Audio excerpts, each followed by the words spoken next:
రాష్ట్రంలోని ప్రభుత్వ శాఖల పనితీరు విషయంలో నెల్లూరు జిల్లా ముందు వరుసలో ఉండటం గర్వకారణమని రాష్ట్ర దేవాదాయ శాఖ మంత్రి ఆనం రామనారాయణ రెడ్డి తెలిపారు.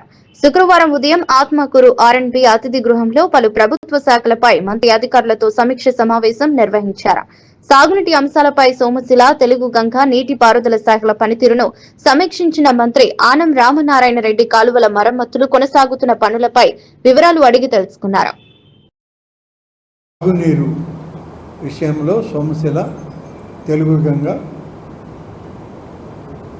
నీటి ప్రభుత్వానికి పంపించి తద్వారా వచ్చేటువంటి నిధుల్ని ఈ మాస్టర్ ప్లాన్ ద్వారానే మనం ఖర్చు పెట్టడానికి కూడా తీసుకురావడం జరిగింది.